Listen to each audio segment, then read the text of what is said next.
সকলের নিশ্চয়ই গোটা ষষ্ঠীর চচ্চড়ি খেয়ে দিয়ে হজম হয়ে গেছে, ভালো হয়েছে। এবার আমার এই ভিডিওটা দেখে ফিরে রান্না করো, কিরম স্বাদ হয় দেখবে। আমরা বেশি কিছু গোটা মোটা দিই না, ভেতরে কোথায় পোকা পাখি থাকবে, ততক্ষণ পালং শাক আর লাউ শাকটা একটু সিদ্ধ হোক। আমাদের আবার চচ্চড়ির সঙ্গে পায়েস হবে, আজ একটু গুড়ের পায়েস করব। আগে দুধের মধ্যে চালটা সিদ্ধ করে নিলাম, গুড়ের দাম দাম করে তো আর খাওয়াই হলো না। বলি হোক গে, একদিন একটু খরচা করে করি, আবার দুদিন না হয় টেনে টুনে চালাবো কোন। ওদিকে গোটা চচ্চড়িটা উন্নে হচ্ছে, চলো দেখি কত দূর হলো। এসব চচ্চড়ি মচ্চড়ি সময় লাগবে, গ্যাসে করলে হয়, কতরি গ্যাস পুড়ে যাবে। শাক ফাক গুলো সবে সিদ্ধ হলো, এবার চচ্চড়িটা বসাবে। লোকেরা সব দেখি গোটা গোটা সবজি সিদ্ধ করে নেয়, ও আবার কি করে খাই বল দিনি। অনেকে আবার ঝোল ঝোল করে, কোনো মাল মশলা দেয় না।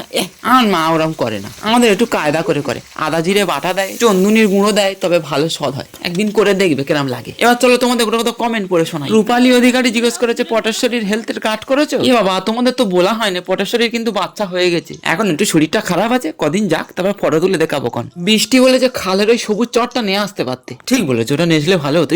ভুল হয়ে গেল।